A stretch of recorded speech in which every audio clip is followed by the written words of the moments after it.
Tim asked Urban earlier today on the screen pass that JT made. I want to go back to two passes that he made. It was a touchdown pass to Nick Vanette. I think it was a little skinny post, and then 2 plays before that he hit Jalen on another slant. Are those passes that maybe you guys haven't been able to throw recently around here? Those seem like those pretty spot on, led the receiver. No, I mean both of those plays we've had in the offense and made over the last 2 years repeatedly, but they were great. I mean, great throws. He really has a knack for both of those slants and drags and those benders, those skinny posts. He really has a knack for leading the receiver and putting it where, in a tight hole. And he did a really good job on both those plays. Hey, Coach Steve Hellwagon with Buckeyes 24/7. Jalen Marshall looks like he's really starting to become more a part of the overall picture here. Just what are the things he's maybe shown you guys? He caught a pass. He had the punt returns, how he's taking that job over. Just what's happening with Jalen? Well, he's a guy we wanted to get more involved. I mean, he's really done a phenomenal job. And coming into the year, we had high expectations. Really coming into his career, there was high expectations. And he's really worked hard and started to try to live up to those. And he's a guy that over the last 5 weeks or so has really earned more, I guess, respect and more playing time and more touches. So we're trying to find ways to get him more involved because he's a dynamic player that really is doing a lot of things well right now. Has a lot of momentum.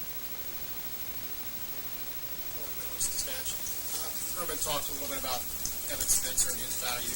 He's not a guy who lights up the stat sheet most weeks. Can you discuss just what he brings to this team on and off the field? Yeah, he's not a guy that lights up the stat sheet because they keep stats on catches and yards, and that's about it. If you walk in a staff room or turn on the film, he lights the film up. So opponents know who he is and think he's a really good player, but maybe the media or the national news doesn't because all they care about is touchdowns and catches. He's one of the most phenomenal blockers I've ever seen, and he's really functional and really probably a little bit underutilized in the throw game. I mean, he's one of the better players I've ever coached, and his respect is as high as it can be around here. So he was a little more involved this week, and we're trying to get him more and more involved because he's earned that right. But he's as important a guy in my room as I have. I mean, he might be the most important. So he's without him, our perimeter run game's not near as good. And he's starting to get more and more involved in the throw game. Just in general about your receivers, I mean, that group, as you know, has the reputation of being kind of the divas, the prima donnas elsewhere. But here it seems like you not here, certainly not here. That's elsewhere, everywhere else. You have to be selfless because you do have a bunch of guys rotating. How do you kind of develop that culture in that room? Well, I mean, I think it comes from the relationship with each other. I mean, there's not a guy in there that doesn't want to see one of the others do something well and doesn't want to. So in order for Mike Thomas to touch the ball, Jalen might not touch it as many times, but there's a great relationship between the two. So he wants Jalen to touch the ball. He wants Mike to touch it. They all want to do well. And at the end of the day, all they really care about is that we win and we do our job. And so there's probably 6 guys rotating right now, and all 6 of them, there may not be a premier marquee guy that's going to have the national stats that put him in whatever top of the country, but that's kind of that's a testament to the development of those 6 guys in the group, and they're all bought into the fact that whoever's in is going to make the play, and there's confidence in that in my room. Hey, little Bucknuts. Mike Thomas redshirted last year as a sophomore. That's pretty rare unless the guy's hurt, and now he's your leading receiver. Just what's the biggest difference, Zach? I asked Coach Herman a similar question. You know what? I think the red shirt was probably the best thing that ever happened to him because he came in as a freshman and really probably shouldn't have played quite as early. I mean, he showed flashes like in a spring game and then a couple times showed some things that we saw where he could be. And we also just didn't have any depth. And so we came into sophomore year and expected big things, and he really didn't have a great training camp. And so that was a decision we made after really the first or second game when he didn't play, and it was to kind of let him have a year to develop into what he is today. And I think the way he handled his business that year and the way his family handled that year and that decision really made him who he is today. And by no means is he a finished product, but his successes this year are because of his mentality with that year of development and not playing. And it developed a drive, a motivation, a hunger within him that I don't know that he would be as good today had that not happened. Any Anybody who's redshirting this year in the wide receiving core that's standing out, any of the freshmen that's redshirting that you think are on the scout team? Yeah, I mean, Terry McLaurin's really doing well. I mean, he's developed over the last 6 weeks phenomenally, and he's an exciting player that I'm excited about in the future. And then there's other guys. Paris Campbell's a guy that's kind of been hindered by injuries, but he's shows flashes. He's going to be really, really good. And then that's really it. Zach, going back to JT, as you watch him from a wide receivers coach's perspective, what do you see him doing, play to play, looking down the field, et cetera? I mean, his awareness, is it past where you thought it would be as a redshirt freshman who hadn't played until this year? I mean, what's your take on that? Hey, you know what? I've always been really impressed with JT. I mean, from the time he came here, I'll never forget he gave a speech to some recruits. I think it was maybe his second weekend on campus, just about why he chose Ohio State and was kind of telling them about, he couldn't imagine being somewhere else and watching us play for a national championship, and him sitting there thinking that he let that opportunity slip away. And I'm sitting there, and this kid was 17 years old or 18, whatever he was. I was like, wow, that's an impressive 18-year-old. And he's only continued to wow me with his leadership and his maturity since then. And so it's not that surprising, but it's rare. It's rare that you have a kid this young that kind of has that maturity and has that understanding and has that intangible value, but he definitely has it.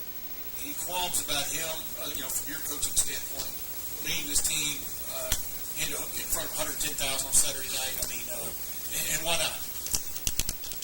He's kind of that innate leadership quality. The guys want to follow him. When every pregame he talks to the offense, and every time, I'll never forget our first, must have been Navy, pre-game, he spoke to the offense, and Devin Smith and Evan Spencer looked at me right when he's done. Is like, wow, that's a mature 18-year-old or 19-year-old, because he's different than most redshirt freshmen. So there's no qualms. There's no lack of confidence. When we're going into that stadium on a Saturday, we know he's leading us, and everyone's confident in that. Penn State's only giving up 15.2 points a game. We've only given up one red zone passing touchdown this year. What do you see when you scout them? You see a very talented defense that has a very sound scheme, and they execute it well. I mean, the number 1 rush defense in the country, number 6 scoring defense in the country. That doesn't happen by accident. But I mean, we're not bad on offense either, so it'll be a fun experience for us, and really a challenge that we're excited about. The guy who knows offensive football, does JT Barrett belong in the Heisman discussion? You know what? I don't know. I don't know the national, what's out there, and really, all I know is he belongs as our starting quarterback right now, and we're fired up to have him do that.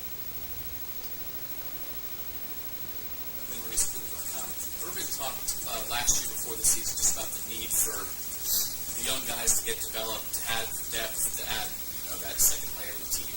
How did the assistants take that? How did you take that in your room in terms of making sure you had not just a first group, but obviously a second group, multiple guys ready? We kind of went into this year talking about last year, and how at the end of the year I felt like my guys kind of wore down a little bit, and they weren't maybe as fast, as dynamic, and as productive as they were at the beginning of the year. And I think a lot of that had to do with the number of snaps they were playing.